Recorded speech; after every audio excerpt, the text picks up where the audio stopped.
Negeri Medan. Hari ini kita akan ngobrol-ngobrol santai nih bersama seorang narasumber kita yang saat ini sedang menjalani profesi sebagai arsitek muda. Video ini saya ambil guna untuk memenuhi tugas mata kuliah bimbingan dan konseling karir yang diampu oleh Ibu Widya Muktisari SPD MPD. Baik, langsung saja kita panggil narasumber kita pada hari ini. Ini dia narasumber kita. Halo Mas. Halo. Boleh tahu Mas siapa namanya? Baik, nama saya itu Wardana, umur saya sekarang 24 tahun. Untuk kegiatan sehari-hari saya lagi ngawas di salah satu proyek yang ada di Medan, di Jalan Diponegoro. Kalau boleh tahu itu tentang untuk membangun apa gitu Mas? Kalau yang lagi saya kerjain itu bukan ngebangun, tapi lebih ke renovasi.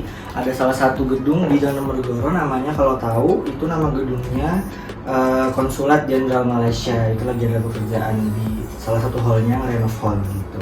Oke, baik. Nah, boleh diceritakan sedikit nggak nih Mas tentang latar pendidikan Mas gitu? Kalau latar pendidikan dari awal nih ya, kalau dari awal dulu kan kita SD, mulai dari SD, SMP. Kalau SD saya itu ada di salah satu tanah kelahiran saya di daerah Rampok sana. Saya SD di sana, SMP juga masih di sana, SMA di Kecamatan Bilahulu, SMA di 1 Bilahulu. Lalu saya lanjut kuliah di Universitas Sumatera Utara di jurusan arsitektur.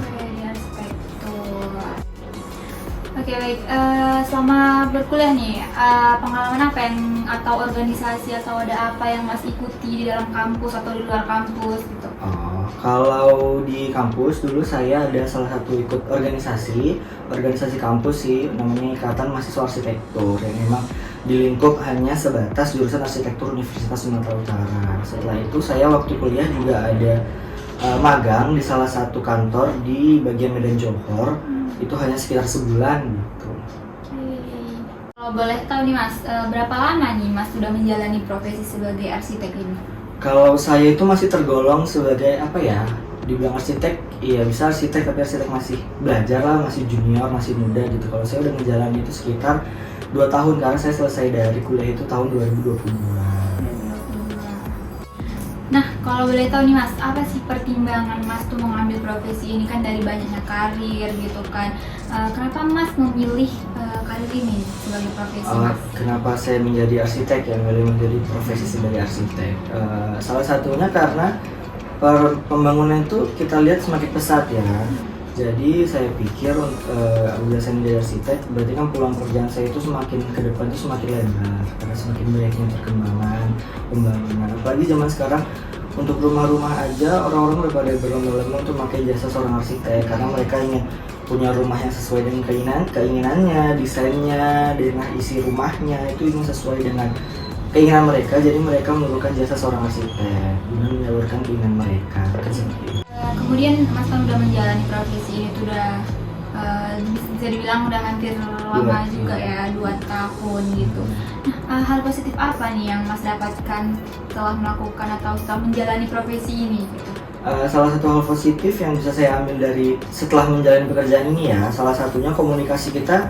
Dalam hal komunikasi kita jadi lebih baik karena kita selalu ketemu langsung dengan klien kita, berbicara dengan gimana nih klien kita bisa mengerti apa yang kita sampaikan gitu. Terus salah satunya saya juga mungkin menjadi lebih perfeksionis ya dalam misal dalam pekerjaan ada bangunan yang harus sesuai, misal dengan gambar yang dibangun itu apakah sesuai atau enggak, kan kalau dari situ bisa kita lihat, kita harus bisa perfeksionis kan. Nanti kita misal ketemu di lapangan juga ketemu tukangnya, kita bisa ngomong juga, komunikasi yang lebih bagus juga agar mereka paham apa yang mau dibuat gitu. Oke, baik Mas. Nah, setelah Mas mendapatkan hal-hal positifnya tadi, kemungkinan ada dong resikonya atau tantangan yang dihadapi selama menjalani profesi ini. Boleh Mas diceritakan apa saja nih tantangan atau resiko yang Mas dapatkan selama menjalani profesi ini? Kalau itu pasti banyak ya, mungkin salah satunya ya kalau misal ini kan saya juga lagi ngawas nih pekerjaan ini.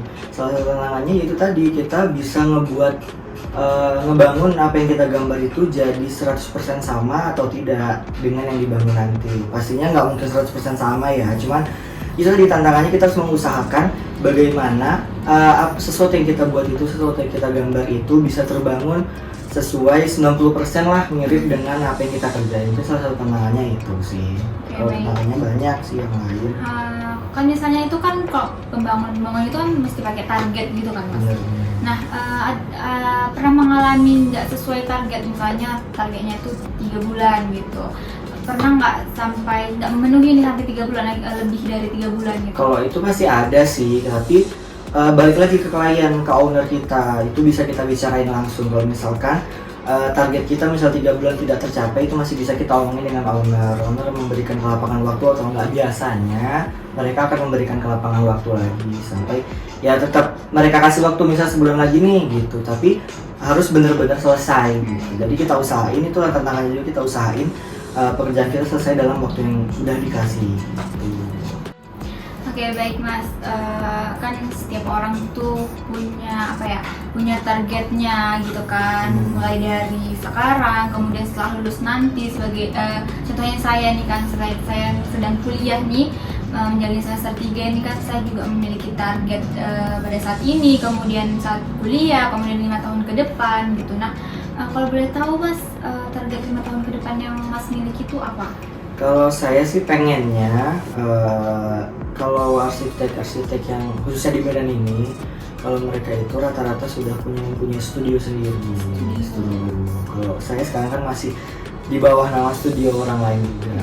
Ada arsitek di atas saya lagi. Jadi ya mungkin cita-cita itu saya bisa punya studio sendiri gitu. Terus mempunyai teman-teman bisa mungkin bergabung dengan saya. Gitu. Jadi juga ada nggak keinginan mas untuk membuka lapangan pekerjaan bagi masyarakat gitu, atau misalnya tadi setelah lulus tadi kan mahasiswa yang kalau lulus mengambil jurusan arsitek gitu, berkeinginan mas untuk membuka? Pasti ada sih. Kalau saya sudah buka studio, saya pasti membutuhkan teman-teman dari arsitek, salah satunya ada juga yang misal dari ekonomi, mungkin bisa membantu manajemen keuangan dan lain-lain untuk perusahaan kecil studio saya gitu. Itu pasti saya membutuhkan. Apalagi saya pasti juga memerlukan tukang-tukang buat membangunnya. Tukang-tukang tuh bisa dari masyarakat kecil gitu Ya, mas, yang bisa kita bantu lah. Ya, nih pertanyaan terakhir nih mas, yang akan saya tanyakan nih, kiat sukses mas kedepannya itu gimana?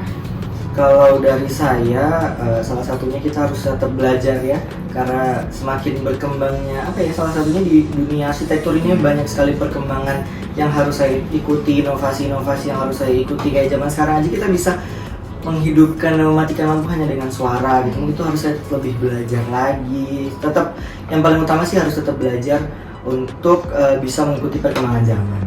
Apalagi sekarang udah menggunakan semua canggih benar, teknologi sekarang udah itu. menggunakan smartphone. Ya, apalagi kita kan masih ketinggalan jauh ya dengan negara-negara yang lain gitu. Oke, baik, terima kasih mas saya ucapkan karena mas telah meluangkan waktu untuk ngobrol-ngobrol santai bersama saya untuk memenuhi salah satu tugas mata kuliah saya juga. Dan saya juga berterima kasih mas telah memberikan informasi-informasi yang menurut saya itu penting bagi saya sendiri dan khususnya juga anak-anak muda zaman sekarang gitu kan. Saya doakan semoga karir mas itu semakin sukses. Mas juga membawa perubahan yang positif bagi masyarakat di sekitar. Sama-sama, saya ucapkan terima kasih juga kepada Safa. Semoga kamu kuliahnya juga cepat selesai, cepat mendapatkan pekerjaan.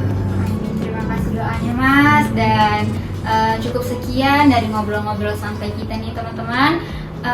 Saya ini ada satu kata-kata motivasi: habiskanlah masa mudamu untuk berkarya dan menjelajahi dunia, karena kita bisa menjadi tua tapi kita tidak bisa menjadi muda kembali. Baik, sekian dari saya. Wassalamualaikum warahmatullahi wabarakatuh. Terima kasih ya mas.